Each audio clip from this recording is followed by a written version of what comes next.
About 8 years ago, I was feeling the desperation of wanting a boyfriend.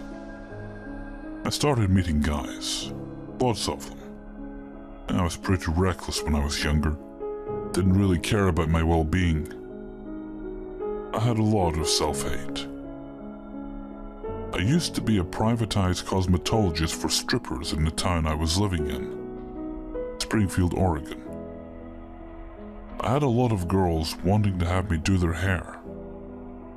I liked that kind of work because I was able to meet guys, the wrong kind. I started a dialogue with this one guy, we'll call him Root Beer Owl. We would always instant message on Yahoo Messenger, or we would email via Yahoo. After a while, I felt comfortable enough giving him my cell number. Things escalated pretty quickly. Root Beer Owl and I were talking a lot. After about a month, I wanted to meet. I was getting very anxious, irritated that he was putting me off. I started flirting more to get his attention. It worked. He would want to see me nearly every night. I trusted him enough to let him know where I lived. People in general can be very deceiving and, quite honestly, most have a hidden agenda. After a few months of hanging out, I was starting to get irritated that he didn't want to be exclusive, monopolizing all my time, preventing me from making money. And instead, tried coercing me with marijuana. I really started getting quite mad at this point. Didn't know what his malfunction was. I would express how I felt all the time and it always fell on deaf ears. It would make me really irritated. So irritated to the point I would drop all communication for a few days. This specific night, Root Beer Owl and I were arguing via text. I told him I no longer wanted to see him, and for him to lose my number. I'm at this point completely done with all the head games. I stand my ground and again express myself. The conversation was getting very heated. I told him, I hope I never see you again. This pissed him off. He replied and told me, "You should change your address, bitch." I was very angry. I replied, "If you're threatening me, you'd best be prepared for the ramifications." Root Beer Owl laughed and quit replying. I honestly thought that was the end of the conversation. 3 hours later, it's about midnight to 1 a.m. I'm in the kitchen at the table getting stoned, talking to a girlfriend, at the kitchen table in the dark. We're having typical late-night girl talk about guys and witchcraft. It was the norm for us. Suddenly, I hear a huge crash in my computer room. I watch my cat Frodo, who is at this point just a kitten, run out of the room and into my bedroom, skidding into multiple chairs in the hallway before running under my bed. I knew something really scared him. I divert my attention from my disturbed kitten to my computer room, but had a huge crash emanate from within. I am at this point pissed off. My girlfriend, who I was still on the phone with, heard everything. I still had my phone in my hand. I, without thinking, run out the front door yelling, ready to beat the fuck out of whoever was there. Nobody was there, but I felt watched. I ran back inside, locking the door behind me, and then look in my computer room. I see my huge plate window shattered inwards. I see a big rock embedded in the wall opposite the window. I inform my girlfriend, who I'm still on the phone with, of everything I'm seeing. She's freaking this whole time I'm on the phone with her. It is at this point she urges me to call the police. I tell her I will in a minute. Talk to me while I smoke another bowl and calm down. She giggles and indulges. After about 10-ish minutes, I tell my girlfriend that I'm gonna call the police and hang up. I put all my marijuana stuff away, spray Febreze, and call 911. About 40-ish minutes later, a squad car shows up out front. I go to my breezeway door and wait for the police officer. He arrives at the front door. I turn on the outside light and greet him. He asks to come inside to look at the crime scene. I oblige and take him to the computer room, which is at the front of the house by the front door. He saw the window and then saw the rock. He stopped everything. He looked at me. He told me if I were sitting there, I would have been knocked unconscious and probably bled out from blunt trauma. It was at least a 2-pound rock. He asked me if I knew who did it. I showed him the texts I was sent, his phone number, and his Yahoo handle. For about 3 full weeks after this happens, this police officer makes it a point to stop by twice a week. The guy in question that threw the rock through my window, I haven't spoken to since, and never even want to see him. I recently moved back to the city where all this happened. This happened when I was either 5 or 6 years old. I have Asperger's, although I went undiagnosed for my entire childhood. My grandmother who raised me was very old school, and I think the idea that her granddaughter was a flawed child was unthinkable. Anyway, part of my condition is that I have a difficult time picking up on subtle social cues. As a kid, this made me extremely gullible. I tended to believe what people told me at face value. A lot of backstory, I know. But it's important to understand the context of the story, not to mention what got me into the situation in the first place. So one Sunday afternoon, I was playing in the fenced area of my grandmother's front yard. Normal kid stuff mostly. I think I had my Barbies with me. All of a sudden, this neighborhood kid I didn't know pokes his head over the fence and says hello. He was twice my age, dark hair, dark eyes. I can't remember his name, so for the sake of the story, I'll be calling him John. Now, stranger danger was something that was drilled into our heads over and over again at school. But it was always about adults. No one ever once warned us about going anywhere with kids we didn't know. At some point, I told John that it was getting too hot to play outside, and I was going inside to play video games on my then brand new NES. This was when he told me that he had a bunch of NES cartridges to give me for free if I went over to his house. Thank God my grandmother had more sense than a 5-year-old autistic kid. She told me that the only way I was going to a 12-year-old boy's house was if she knew where his house was and his phone number. John happily complied with this request. But even my grandmother didn't suspect that John not only had deliberately given her the wrong address, but the wrong phone number as well. As we were walking to John's house, he suddenly turned straight towards a wooded area behind the houses, lining a curve in the road. Even as a gullible kid, I suspected something was up. I asked John why we weren't going to his house. I actually lied, he admitted. I don't live in a house. My parents are dead. For most normal kids, this would be a sign to nope the fuck out. If a kid's parents are dead, no way in hell would he be living in the woods in Arizona.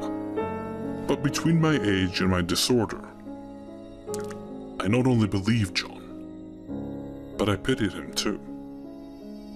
He told me he still had the cartridges for me, and like an idiot, I believed him and followed him into the woods.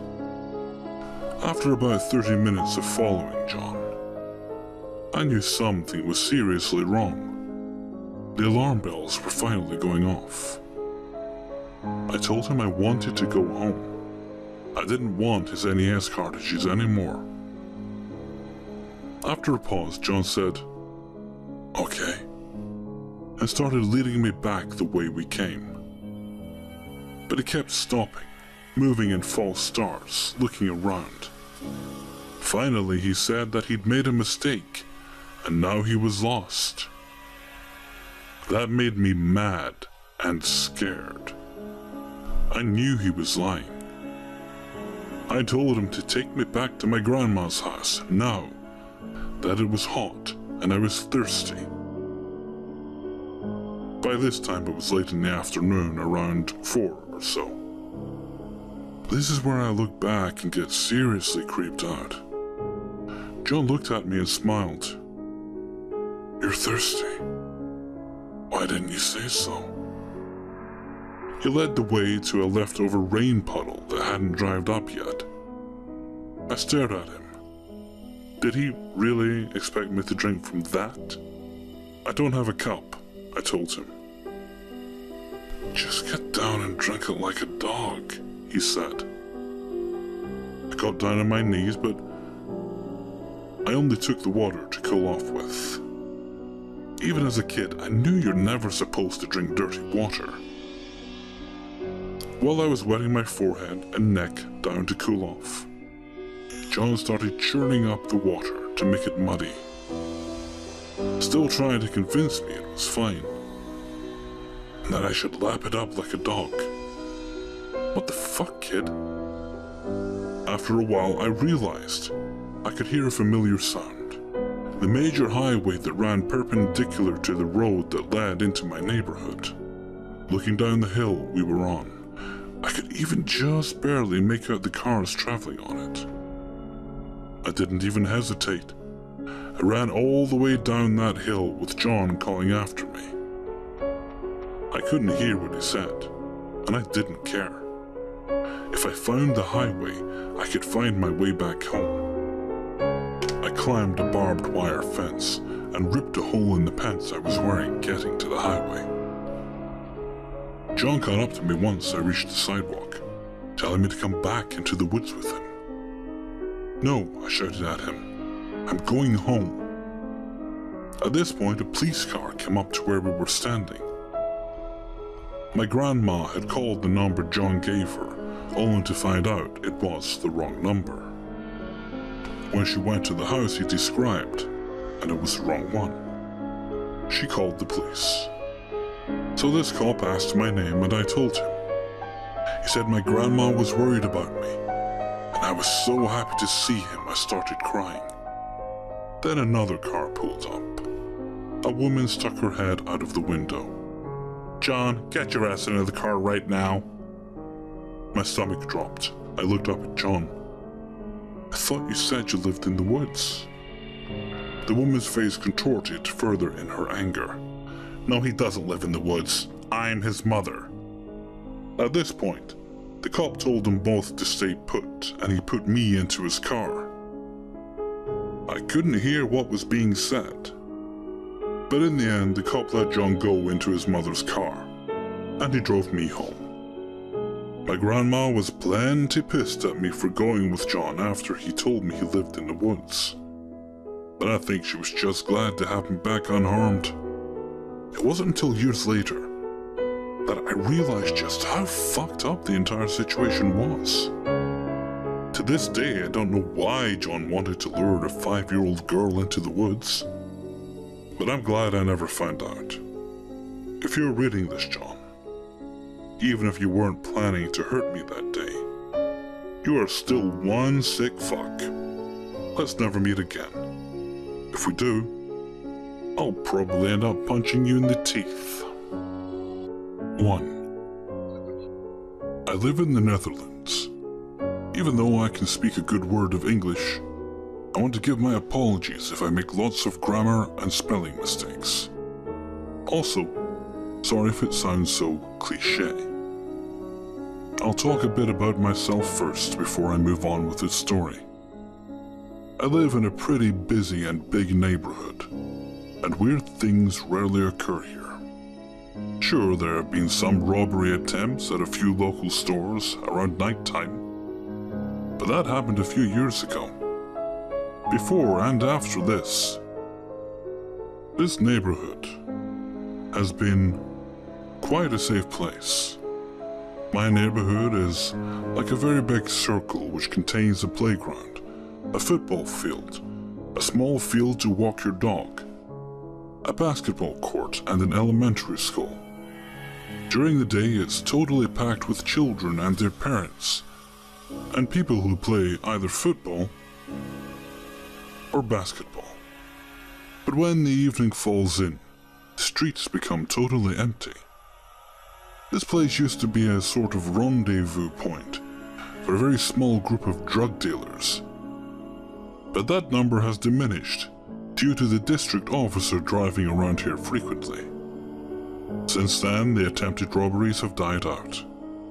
This place consists of lots of apartment complexes.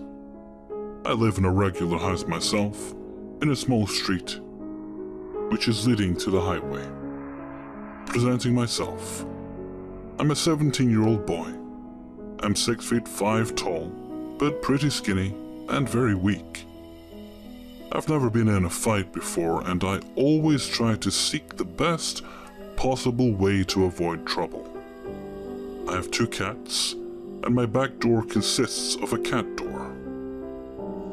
That thing makes a hell of a noise when it slams shut, and it always scares the crap out of me.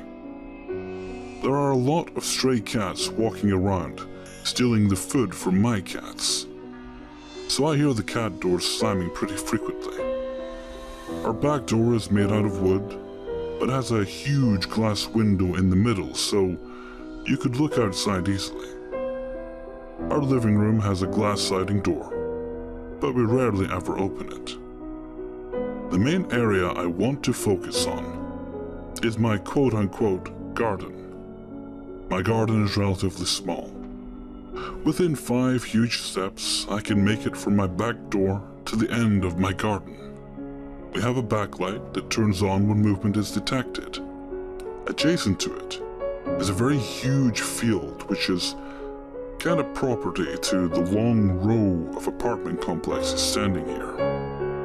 The people who live here come and go with their scooters and bikes. All the area is surrounded by a fence. The back area of the streets are separated by a locked gate surrounded by a wall. I can peek over it rather easily, so with a good speed and power, you can just climb over it like it's no big deal. Our back light turns on when my cats walk by sometimes, or when someone from the apartment rides along. I find it rather annoying, but I have to deal with it. The gate's lock has been broken now for a while. Some morons who leave to go to work or either to go back home leave the gate wide open, or either just push it in its closed state and don't lock it with their keys. The smallest amount of wind can knock that gate wide open again. About a month ago, I was walking home from my girlfriend's place. It usually takes me to walk 5 to 10 minutes to reach her home, and vice versa. Separated by the highway, while waiting to cross the highway, I suddenly had a very eerie feeling. I couldn't really make out what the eerie feeling was about, or why I got it. The least I could say is that my guts told me something I should be on the lookout for. I mostly leave my girlfriend's place around 11 p.m., which means I'm for 90% of the time walking out alone in the whole neighborhood. I crossed the highway and walked down past the elementary school, and I noticed a black car parked on the nearest parking lot. It wasn't really that far away from me, so I could see that someone was still in the vehicle. In the car sat a man who looked pretty young. I would guess around 25 years old, or at least his 30s. He was looking straight at me with a blank expression on his face. He didn't even look away or blink for a second, which started to creep me out. My gut feeling started to act up again, so I tried to book myself right out of that street I was walking in. By passing a corner, I broke the line of sight with that guy, and around 5 to 10 seconds later, I hear an engine start up in the distance. Trying my best not to turn my head too much, I was looking in the corner of my eye as far as I could see, if I wouldn't get chased by that freak. Unfortunately, luck wasn't my ally, and I noticed the car rolling up very slowly behind me. His headlights were off to conceal himself as much as possible. He didn't try to catch me or to surpass me to drive off. There was still a certain distance between us, but despite that, I started to panic slightly and started to speedwalk my way home. When I arrived close to my house, I sprinted to my front door and smashed the door closed. My parents noticed I was in a little bit of shock and told them what happened. They didn't think much of it, but they demanded that I would return home a bit earlier just in case.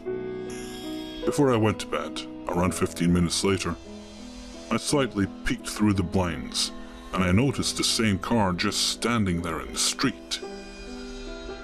He was stood around another corner, but it was just enough to see the front of his car. I don't know if he saw the blinds moving or not, but right when I peeked at him, he drove off. Since that time, I haven't seen or heard anything. Then suddenly, a few weeks back, my parents went to a party of my sister, and I returned home for my girlfriend a bit earlier. I should say around 9:30. And because it was early, I thought I would game a bit until my parents came back home. It was a Saturday, so I could expect them to be back around 12 p.m. or even later.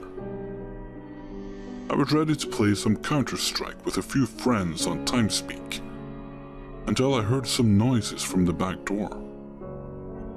It stopped very briefly, so I thought it was one of my cats or even a stray cat running in or out of my house, or even encountering another stray cat. And then there is a lot of annoying hissing and fighting between them. I proceeded to talk to my friends, until not so long after, I hear the same noise again. I noticed my backlight was flickering a few times, so that meant at least something was in my garden. I took the headset off my ears and listened a while longer. It didn't sound like my cat door at all, more like a thumping noise. Thinking that something got knocked over, I walked into the kitchen, turned on the light, and saw a tall figure standing outside, fumbling at my back door lock. He was clothed in all black, and a hoodie covering his face. He didn't seem to notice I had turned on the kitchen light, but a few seconds after he noticed me and sprinted right out of my garden into the fields. I couldn't believe my eyes for a second, and stood there frozen for what felt like half a minute. Then reality struck me, followed by pure panic and fear, and I called the cops immediately. It took 15 minutes for them to arrive, and they investigated the back area thoroughly. The thing that scared me the most was that they found a gun on the ground right in front of my back door. I guess the person dropped it when he ran away. They asked me a few more questions and then left. I called my parents to come home right away and explained everything. The only question I have is why the person ran away when he saw me. As I mentioned, I have a glass door in my living room, which he could see me easily through from a distance. Even all the lights were on besides those from the kitchen. Either this person tried to surprise me, or thought I wouldn't notice the noise because I was wearing my headset. We haven't heard anything since, and I had trouble sleeping at night. And also I feel not comfortable anymore to do some late night gaming when my parents are going to sleep. In my suspicion, I think it was a person who followed me slowly a while back. I'm glad the person fled, and I don't know what would have happened if he succeeded to get in. Luckily he didn't. So about 10 or so years ago, me and my friend Eugene decided to go for a long trip to the sea by hitchhiking. We are both males, 18 or 19 years old by that time. We were living in my hometown, which is located in Siberia, which is central part of Russia.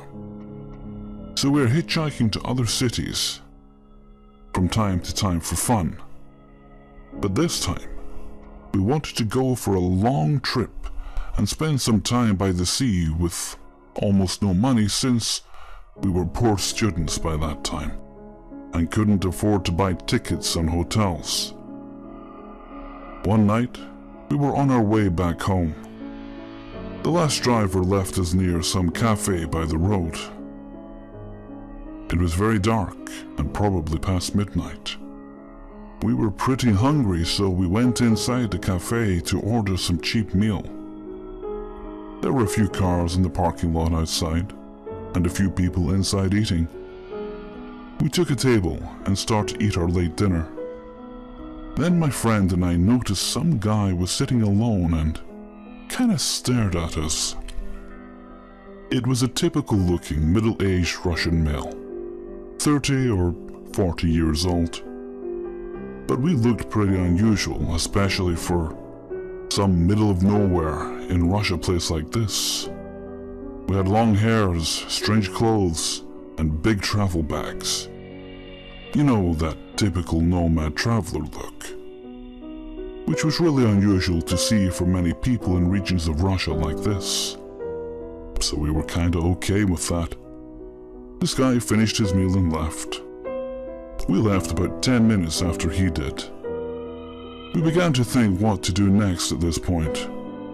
Try to catch someone else standing in lights of that cafe, or just go into the woods, camp and sleep. I was pretty tired and thought, we're probably done for today. But then we saw that guy from the cafe was kind of loitering around his car and smoking. My friend suggested maybe we can ask him to take us. We did it sometimes, trying to ask people to take us on stops like that, and it worked pretty well. So I thought, okay, we can do that. If not, we go to sleep. I told my friend, and he agreed. So we approached the guy, explained to him the situation, and asked if he can get us a ride, if he's going in the same direction. I don't remember what exactly he replied, but he agreed to take us. Just mentioned that he's not going far away, just 10 or so miles in our direction. We thought it's okay, and maybe we will find a better place to camp than near this cafe. So we put our bags in the trunk, and we got inside the car, both sitting at the rear seat. So my friend, as usual, tried to start a conversation. He was usually talking to drivers, since I'm not that talkative a person, but this guy was kind of strange.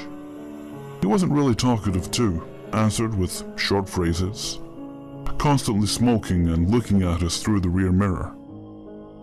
Then he started to ask weird questions like, do we travel without money at all, or do we have something at least, and how much have we got? He asked how old we are. At this point I thought maybe this guy wants to rob us, so we explained that we have something but really little money.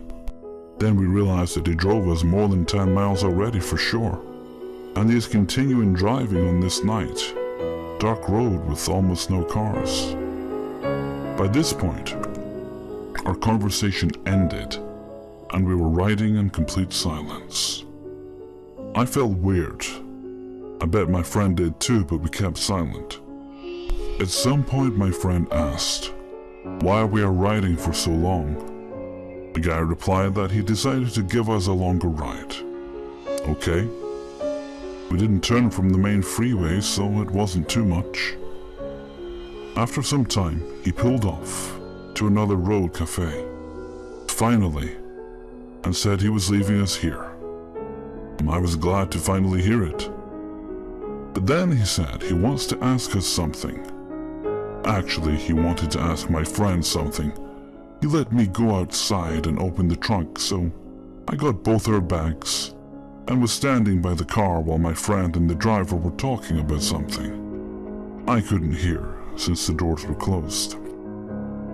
I was just standing there holding our bags and watching them talking probably for 5 minutes, when finally my friend got out the car, said bye to the guy, and he drove away. I started to ask him what happened, what the hell they were talking about for 5 minutes. My friend just told me, "I'll tell you later. I just want a cup of coffee now." He looked really pissed off. So when he finally got his coffee, he told me the guy was asking my friend if he, my friend, could fuck him, the driver. He offered him money. Then when my friend refused, he asked if I could do that, but my friend insisted I am not interested as well. So basically the guy was trying to convince him all this time.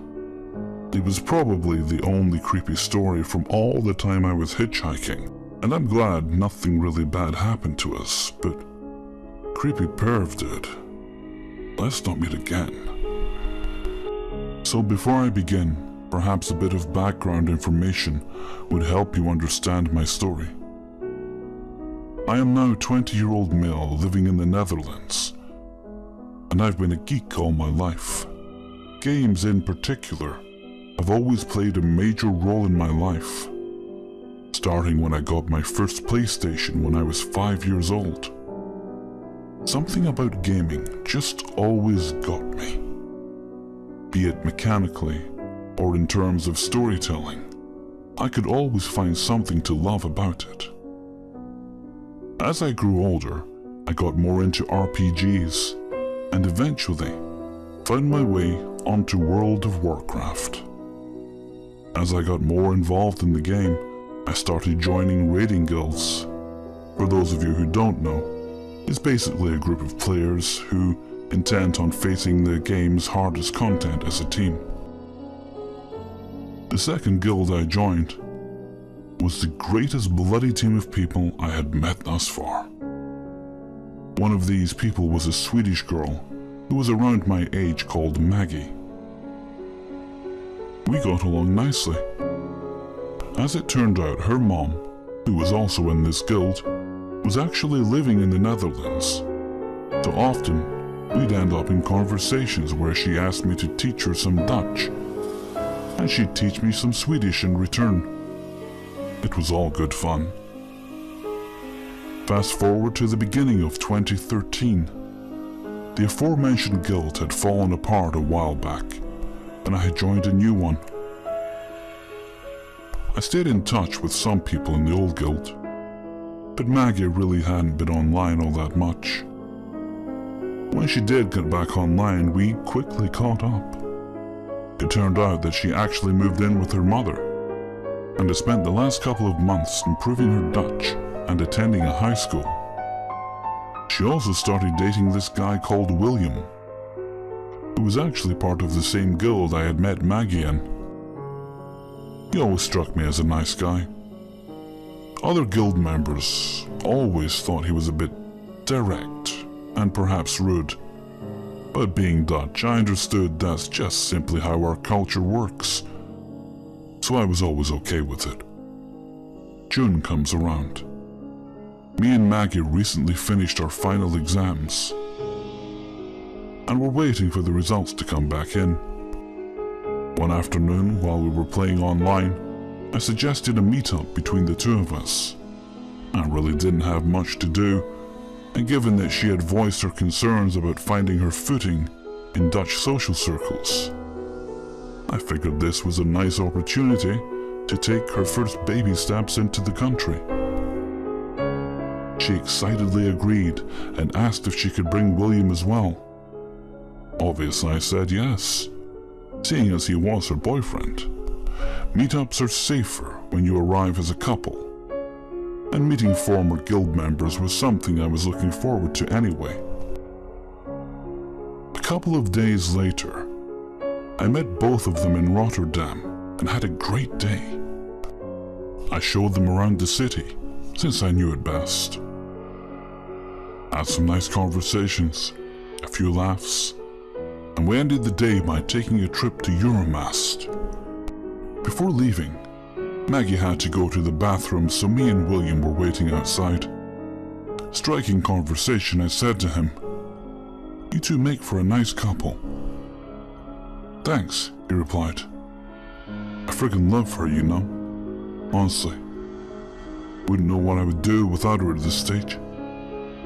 Back then, I didn't think much of that statement. It's just a thing people say when they are in love, so kudos to him, right? Maggie got out of the restroom. We said our goodbyes and we parted ways. A few weeks later, we got our exam scores back. I had passed high school with flying colors, but Maggie wasn't so lucky. She had failed most of her exams. She told me she was going to be studying for the rest of the summer in order to properly prepare for her rerun of the last year of high school.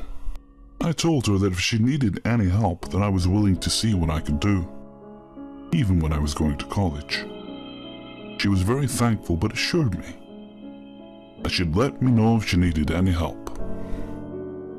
Fast forward again to September. After our last conversation, Maggie had practically disappeared off the internet. She hadn't logged into World of Warcraft. She was never on Skype, and wasn't even online on Facebook anymore.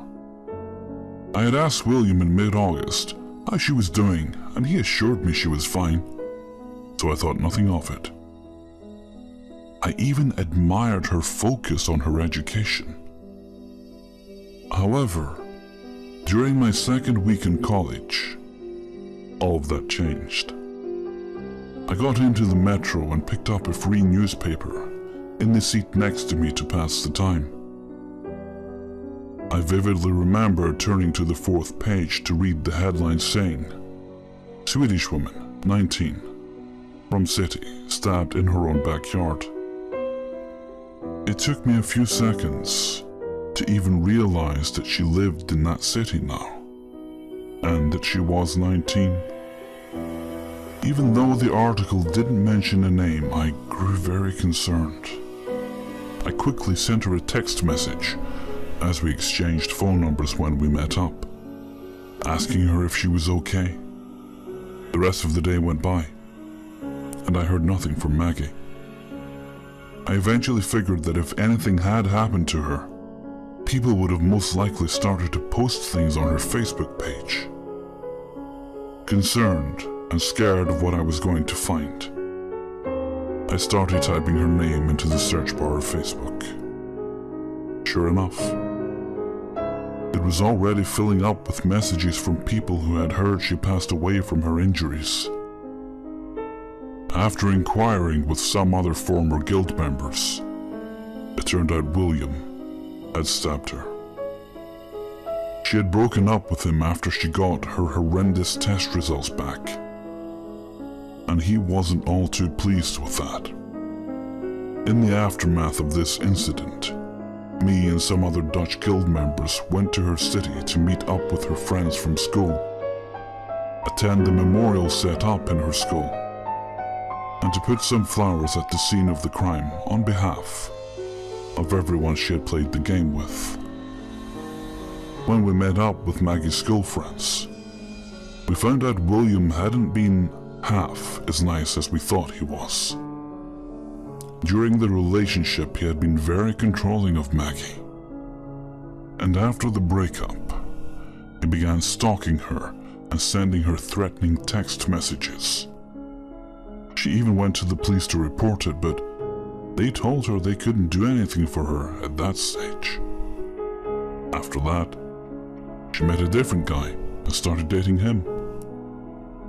William found out and, well, took matters into his own hands. Thinking back at this, The worst part of this all just came to mind. When we put flowers at the scene of the crime, we stood around for a few minutes, contemplating whether or not we should knock on the door and personally give her mother our condolences, given that we kind of knew her as well. We decided against it, given that we might unintentionally remind her mother that Maggie's online connections ultimately cost her her life. As soon as we got back to our car, we saw Maggie's front door open. Out of the door came her mother with Maggie's younger sister. I knew at that time that Maggie had a younger sister, but I didn't know that she was only 6 or 7. I fucking lost it when I saw her little head hanging down while grabbing hold of her mother, scared to go around the corner to face all the drawings and flowers people had left there. In writing this post, I found a very recent article that said William is most likely going to prison for 20 years. Honestly, William, I fucking hope you never make it out of there. Hey everyone, Hellfreezer here, and thank you very much for listening to True Scary Stories episode 90. Edging ever closer to that 100 episodes. I should probably do something special to celebrate that. Probably do what I did with episode 50. You know, same idea, just a bit longer. Well, I've got a couple of weeks to think about that. Probably go by before I know it though. This all started years ago. I was somewhere between 18 to 19 years old. I'm in my mid-20s now. At one of the numerous parties my best friend at the time, Donna, was throwing. With her being the first of our friends to get her own place, with her at the time boyfriend Mike, pretty much every weekend there was some sort of party going on at their place. And of course, her being my best friend, I was always there. As often as I went to her parties, there were only a handful of people I knew personally. But I suppose that's normal with her moving to a completely different town, about 45 minutes to an hour away depending on the traffic. I would typically work Mondays to Thursdays, and head to her place on Fridays, party Saturday, come home Sunday. It wasn't out of the ordinary for Donna and her boyfriend to try and set me up with people. To be honest, I was used to pretty much meeting a new guy every weekend. It was always the same line. He's perfect for you. You're gonna love him. 9 out of 10 times, I wasn't interested. So this one particular party, I was having a grand old time doing shots in the kitchen with my tiny group of friends, then wandering out to the living room to socialize with all the new faces. I'm an extremely friendly and bubbly person, which is probably why my friends never worried about whether or not I would be uncomfortable on my own around the party. To this day, I have never met a person I didn't like at one of Donna's parties, except for Keith. I remember I had just finished playing beer pong with a group of new friends, and after losing by an embarrassing amount, I needed to cool it on the drinks and decided to plop down on the couch. I heard a friendly, "Well, hello," and turned to see a guy no older than maybe 24 sitting next to me. There was nothing creepy looking about him. In fact, it wasn't bad looking.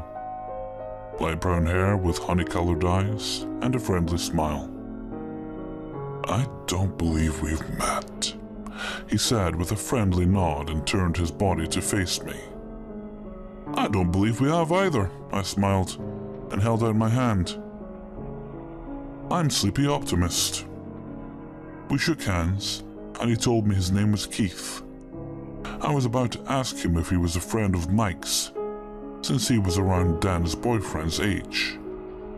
And while I can't remember who it was, one of my friends at the moment had come over to drag me off somewhere.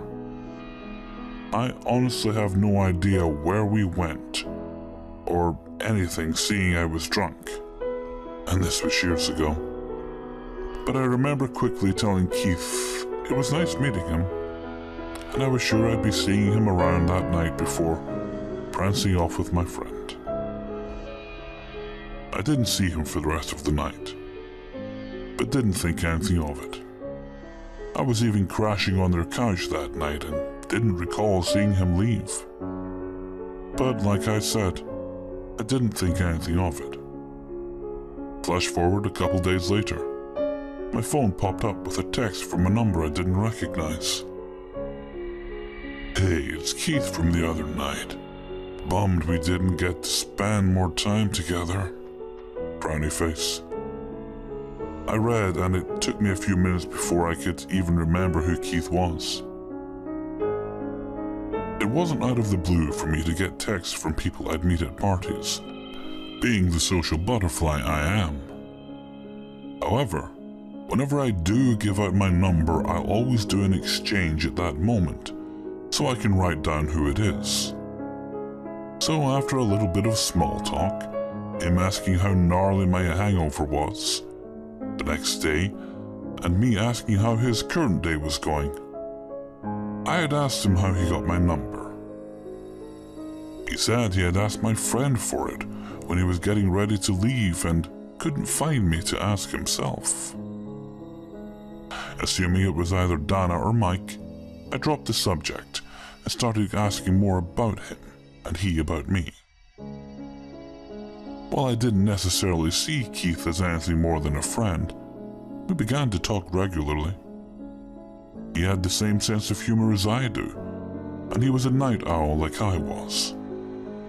He had quickly become one of my favorite people to talk to. A couple weeks later, I was at another party at Mike and Dana's.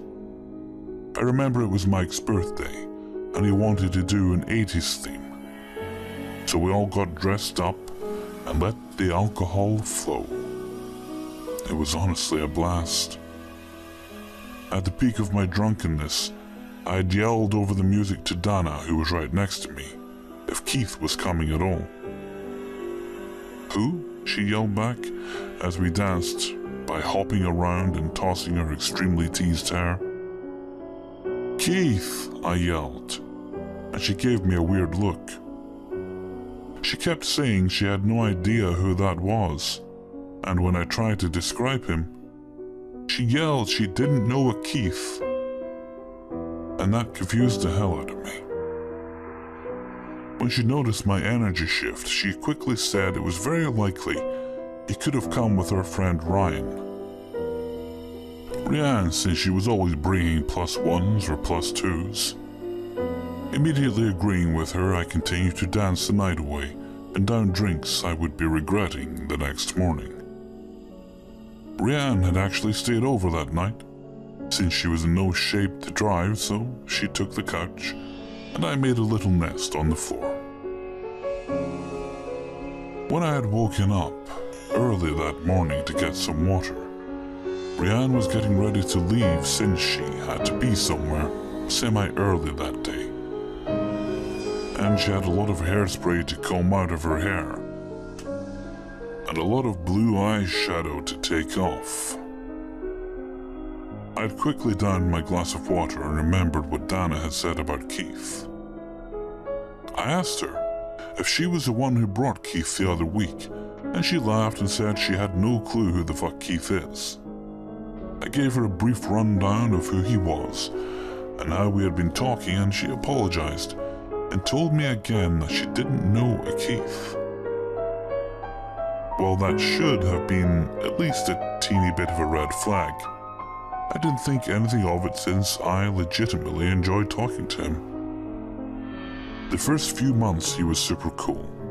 I had opened up to him about personal things I had gone through, particularly my rocky relationship with my dad and my past messy, ugly romantic relationships. Keith was one of the only people I had really opened up to about one relationship in particular, where I was being abused and didn't even fully realize it until he pointed it out to me. I genuinely felt Keith cared for me and wanted the best for me. It was comforting.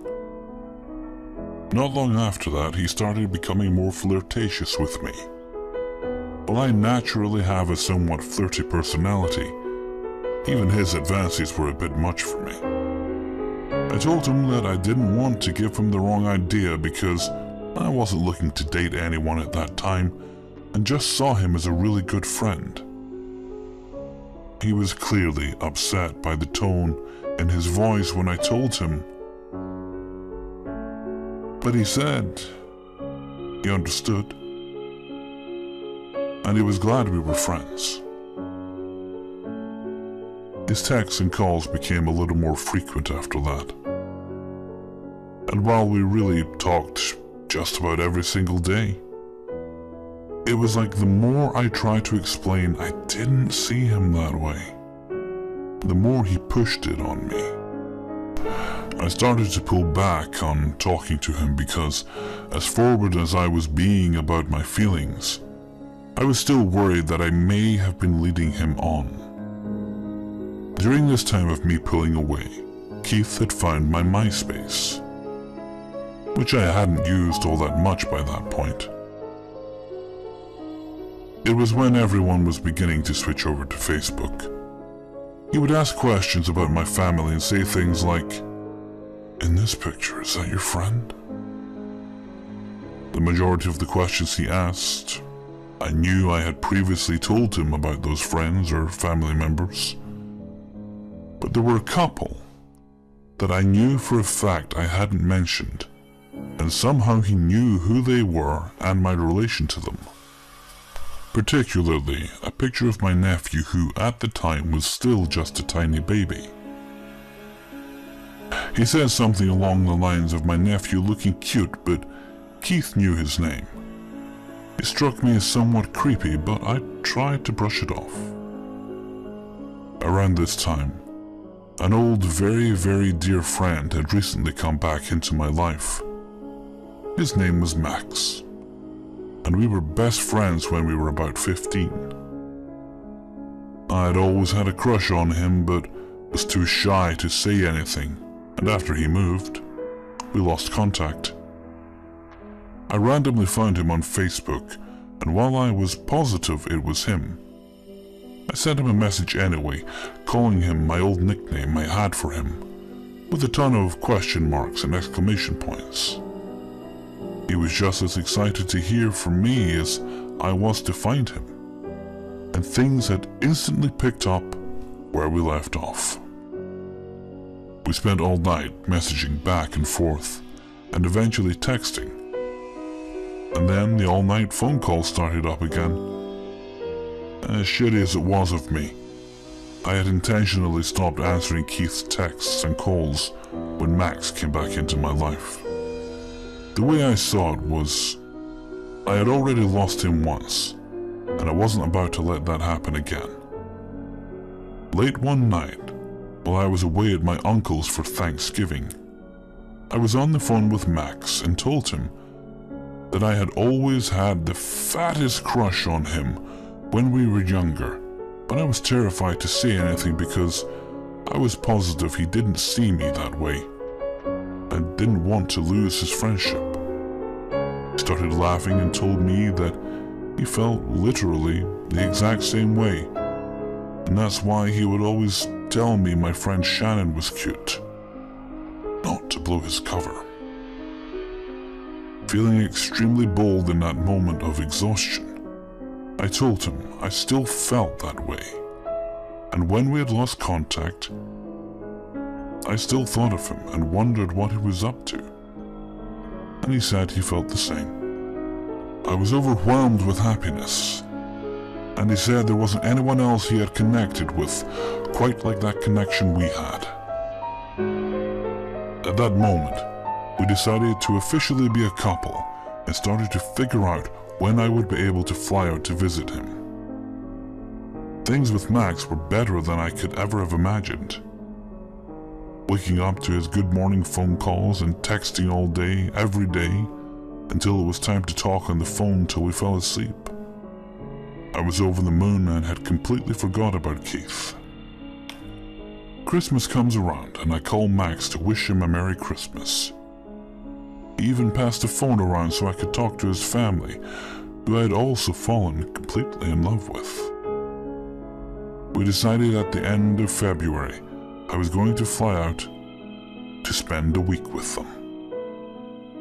Late one night in the beginning of February, I got a call from Max's aunt.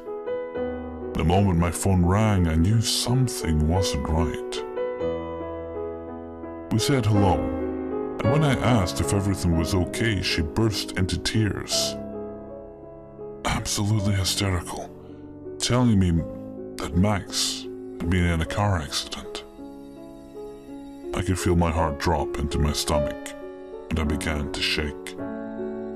I was terrified to ask if he was okay because I already knew the answer. I remember every single detail about that day and night. I remember feeling something was off.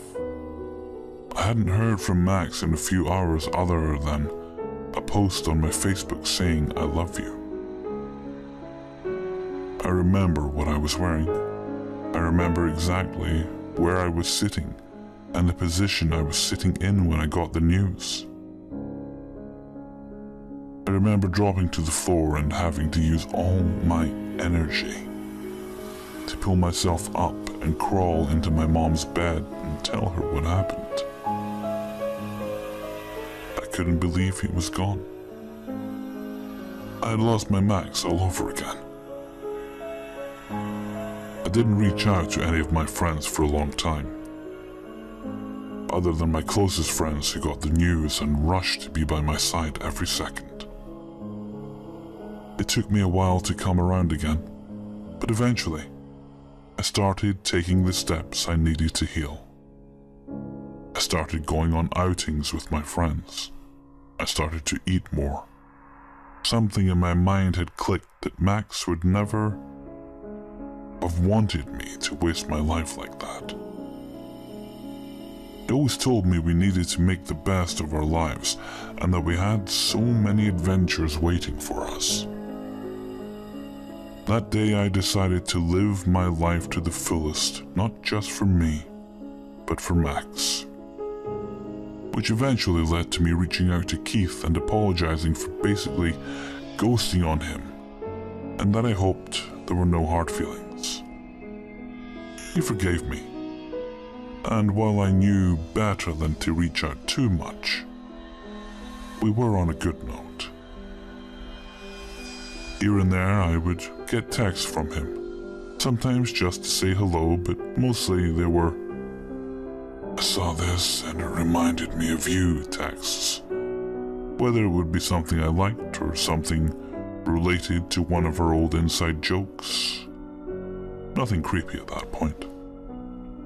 A few months later, I'd gone over to a friend's for dinner, and while she and I were doing the dishes afterward, my phone began ringing.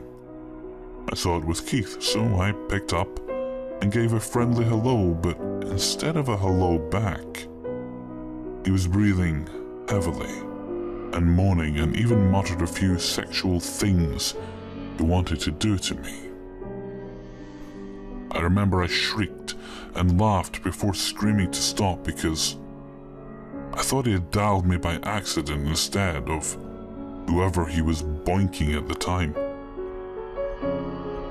I figured he would have been mortified and given me one of those "oh God, I'm so sorry" type of apologies, and we could go straight to laughing about it.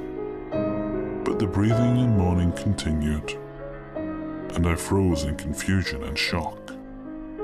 When he came, he yelled out my name and let out a small chuckle, then tried to spark a conversation as if nothing had happened. "What the fuck was that?" I yelled, and he said he was surprised I didn't enjoy it. At that moment I was pissed. I told him, knock that shit off before hanging up and going back to the dishes. After my friend let me vent about it, I felt a little better and decided that I would no longer reach out to Keith.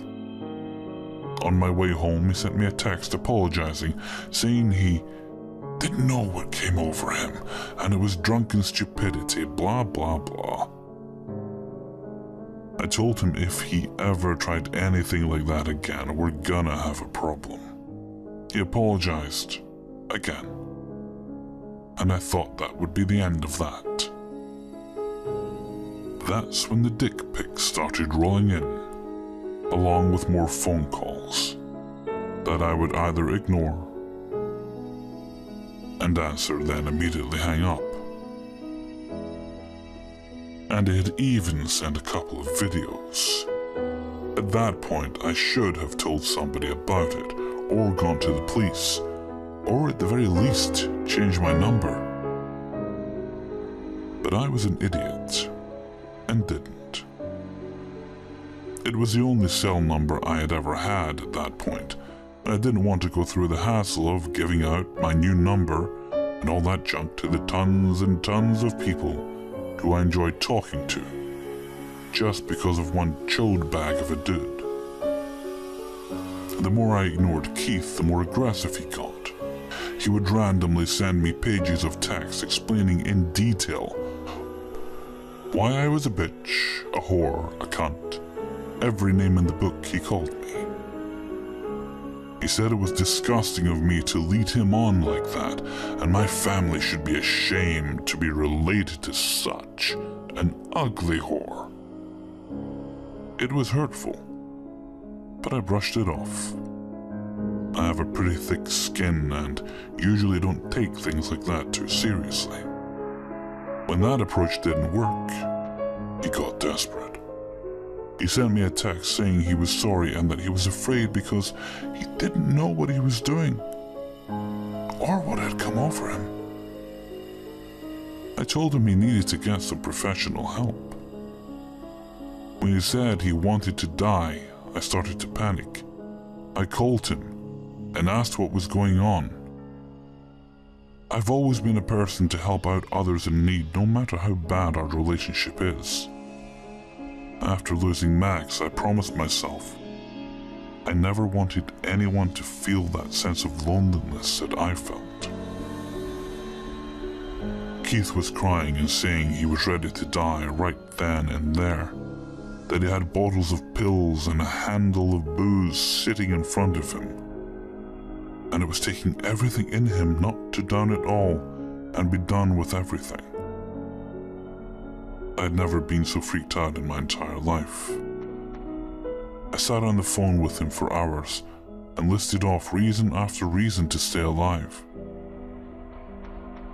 He eventually calmed down and thanked me before apologizing again.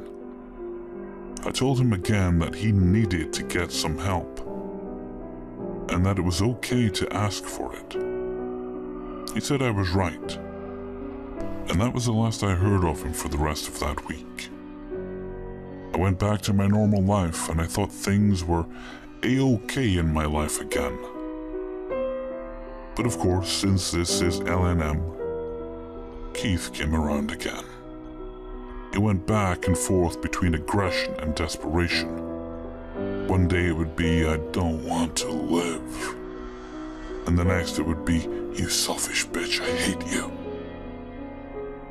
I was afraid, and I told a few friends about it, and none of us had ever dealt with anyone this unstable before. We were all equally freaked out and decided the next time he said anything, I was changing my number and telling someone who could do something about it. The very next morning I woke up to an essay of a text message from Keith, telling me that everything I had ever said to him was a lie and I disgusted him. Nothing new there. But then I kept reading and I broke down. He went on to tell me Max got what he deserved, and that he had never been so happy to hear someone died, and that I should have been in the car with him. I should have survived so I could be the one to pull his body from the wreckage and have that memory burned into my brain forever. Insult me all you want, but the second you start to talk shitty about my dead boyfriend, you are done. While my dad and I don't have the best relationship, he was the first person I thought to call. He answered immediately, and when he heard me sobbing, he went into complete protector mode, asking what happened. I told him the whole story, and that I didn't know what to do. He told me to give him Keith's number and he would take care of it. The second we hung up, I sent him his number, and within a half hour, my dad texted me saying, "This is your new number, and your brothers and I are taking care of the rest of the problem." I'm the youngest girl in the family, and all of my brothers are over 6 feet. 2 of them heavily tattooed, and the other used to be in the Navy and is now a cop. I honestly have no idea what they said did to Keith, but after that I never heard from him ever again. A couple weeks after I talked to my dad, I looked up Keith on Facebook to block him and make sure he could never contact me on there. It's been years now, and I'm happy to say my life is as back to normal as it could be. I still have no idea who gave him my number or if he possibly had it already. It's possible that he was, in fact, a friend of a friend, but it's not likely. Dana and Mike have split since then, so I never got a chance to ask Mike about it. But I'm more than happy to move on from it. I don't know if his intentions were to just scare me, or if he would have done something much worse had it continued. So Keith, let's never, ever, ever meet again. This story is the #1 reason my electricity bill is so high. I keep every single light in the house on when my boyfriend isn't home now.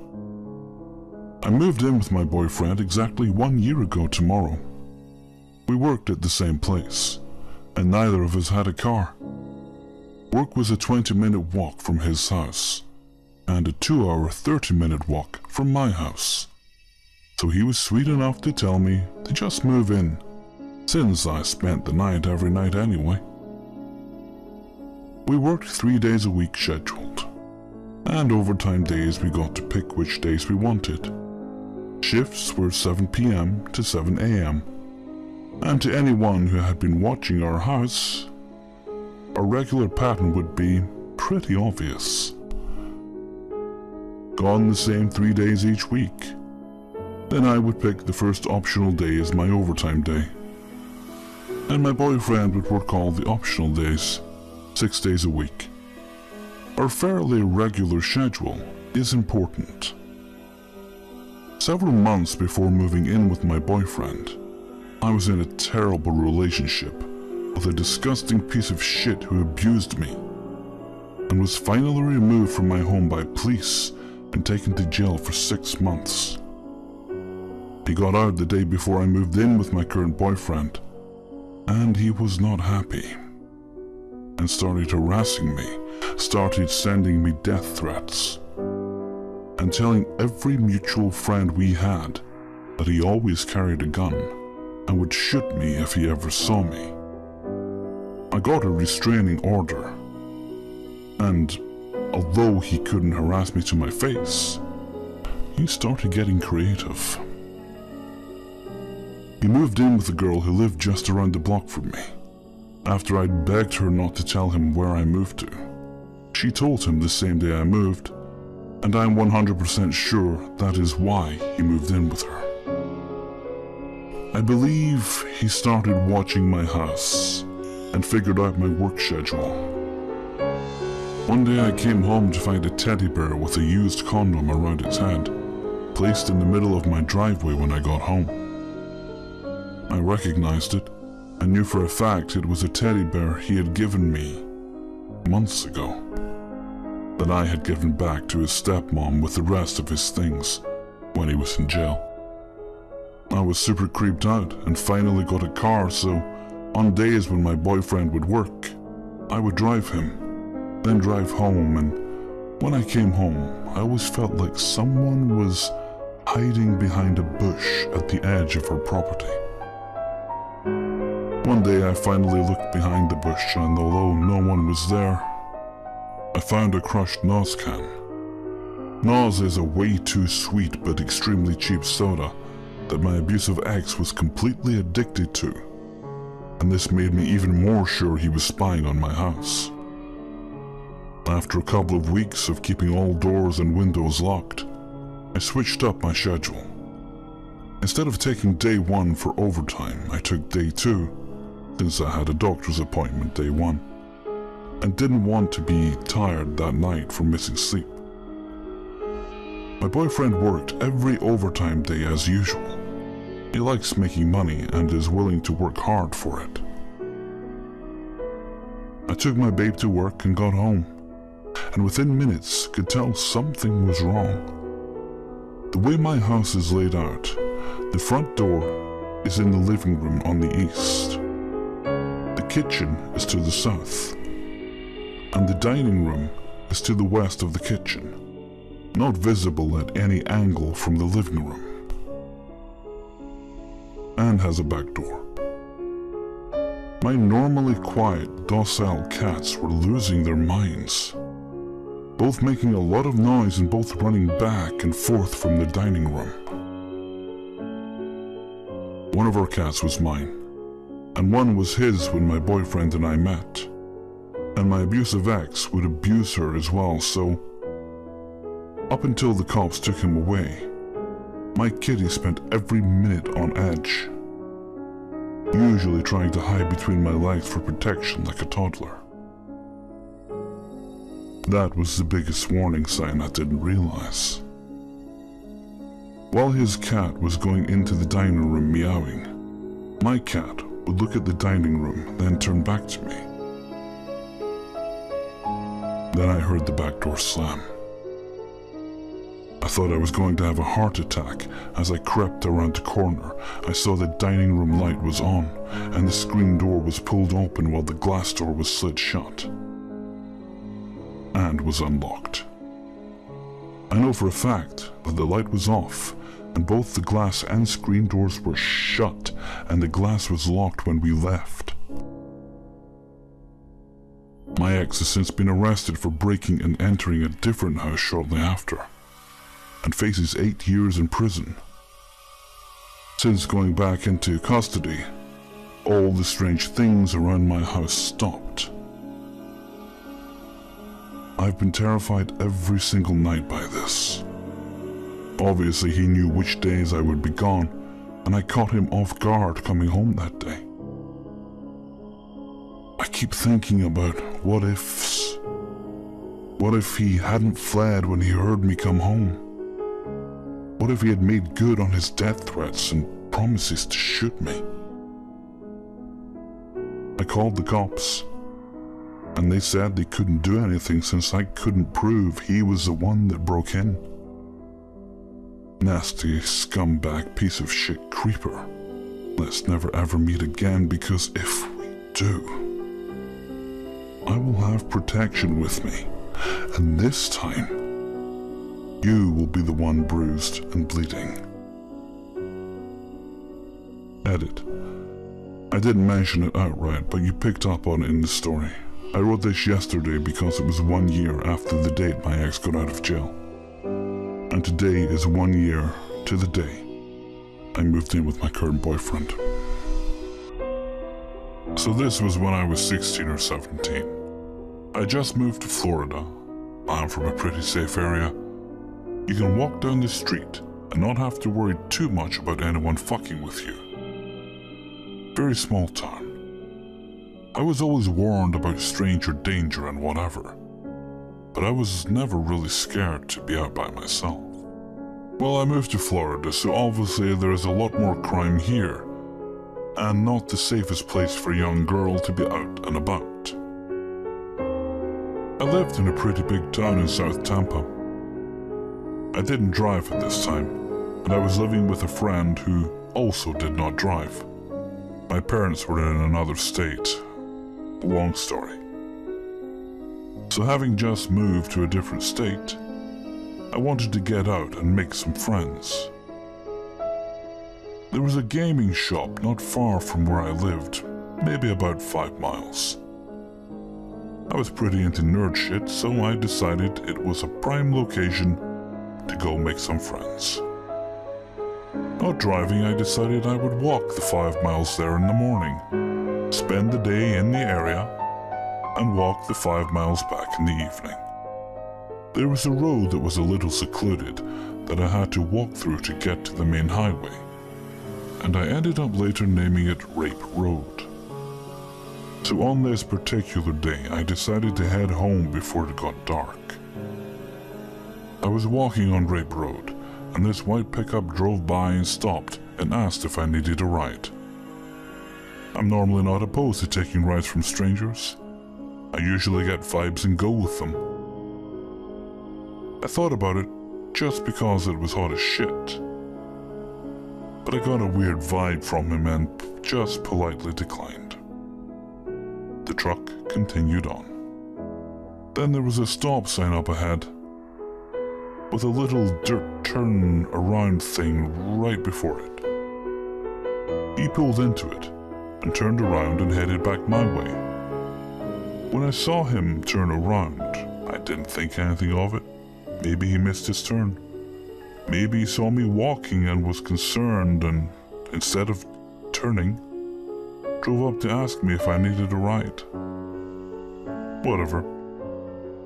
But when he got close to me, he slowed down a lot.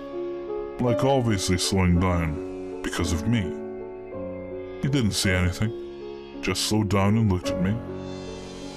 I thought it was weird, but again, whatever. So I continued walking. I noticed he was coming back around another time. Again, he slows down. Now I am 100% freaked the fuck out. No normal sane person would be doing this, and paired with the initial shitty vibe I got, I knew something was wrong. I watch him turn around again, heading back towards me. I started thinking up a plan. I knew up ahead the stop sign was very forested and secluded. I knew if I continued up to that area, it would be the perfect place for this dude to grab me. I looked around. There was a nice little neighborhood, upper middle class homes. I thought perhaps I should go walk down that way and see if he follows me, or just wait it out until he thinks I've gone home. Still not having a concrete plan, I just continued walking. I hadn't passed the neighborhood yet, so I knew that was still an option if he continued creeping. So he comes back by me, always slowing down. I decided this time if he turns around at the stop sign, I'm going to run into that neighborhood. Of fucking course, I see the dude turn around at the stop sign and start driving towards me. I walk as calmly as I can into the neighborhood. A Jeep had just pulled into the driveway and was unloading their things into their house. I run as fast as I can up to the couple. I tell them some creepy fuck is following me and ask if they could help me. They agreed to take me home, literally a 5-minute drive from there.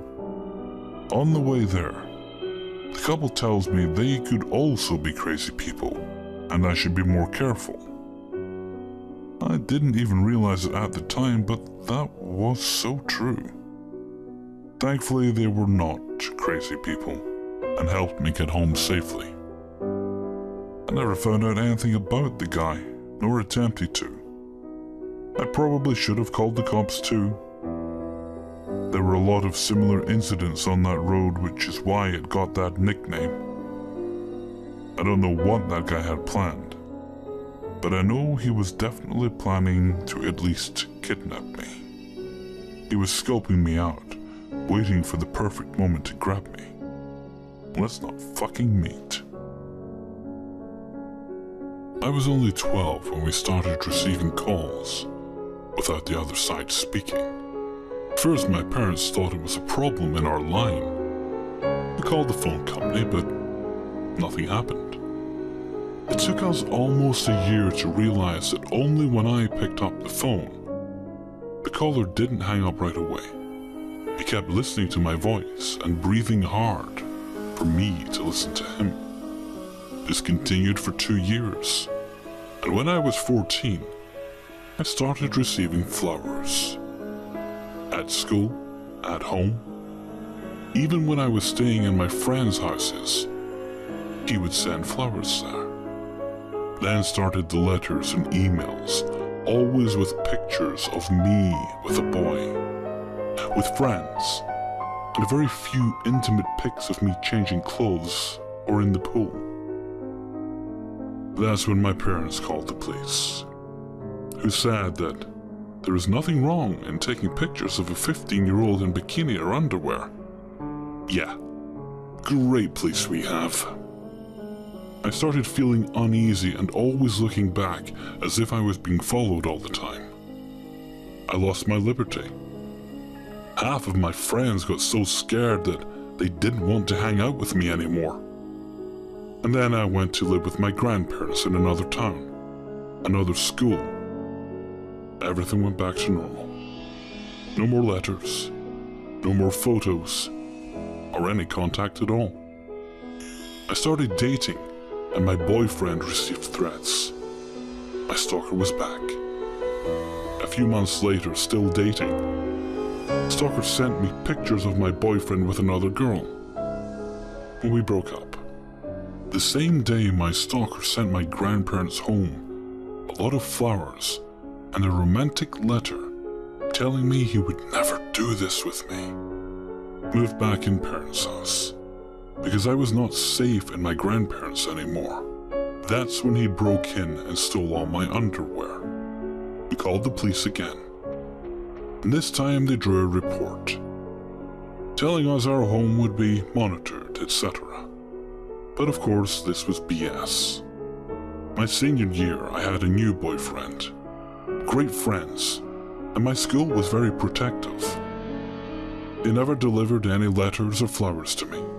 They notified the police and installed more security at the front. My stalker got very angry at the call to the police and decided to attack me at prom. He glued a large piece of gum in my hair so that I cut it very short. To me, it was very scary because he could have hurt me. After all, he got that close to me. He sent me an email telling me that I was an ungrateful whore and that he would rape me the next time he saw me. He also said he knew I was a virgin and he was anxious to be the one to fuck me first. For more than a month, I didn't leave my house. Ever. Not even got close to a window. It was almost a house arrest. My email was filled with his little notes. Most of the time was harmless. Good morning, beautiful. Sleep tight. But sometimes he would send nude pics of his body holding my underwear, or pics of him with a girl wearing my panties. Police again told me there was nothing they could do, because there was no real threat. I enrolled in the local college because I could not live alone. I had French and English lessons 3 times a week, and an older neighbor enrolled in the same language school. His mom was good friends with mine, and my parents saw no problem on letting me get a ride with him. It was easier than the bus, and a lot faster. The guy was 25 years old and I was 17. He was cute, had a strong body, and he treated me very well. For 2 months he was polite and sweet. After this, I started flirting with him. It was light and innocent in my eyes. But I guess he saw that as a declaration of love. So when he left me at home, he thought it was okay for him to follow me inside. I knew my parents weren't home, but I did not want him alone with me. So I said he could not come in. He lost his mind, forced himself in, and kissed me. Licked me, not stopping with my screams. He was way stronger than I was. Me crying actually bothered him. He said he never meant to hurt me. He loved me. I knew I loved him back. He tried to calm me down, to relax me so I could enjoy his love-making. Luckily, my parents arrived and he ran away. Called the police. I spent the night at the hospital, but I was safe with Mom and Dad. Next day, they arrested him and confirmed he was my stalker. He had more than 1,000 pictures of me and pieces of clothing that went missing over the years. Even my pillow cover was in his bed. Worst part of my nightmare. It was never locked up because I was unharmed somehow. He hadn't committed any crime? My parents sent me to live in Europe for a while.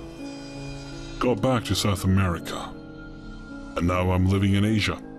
He still tries to contact me.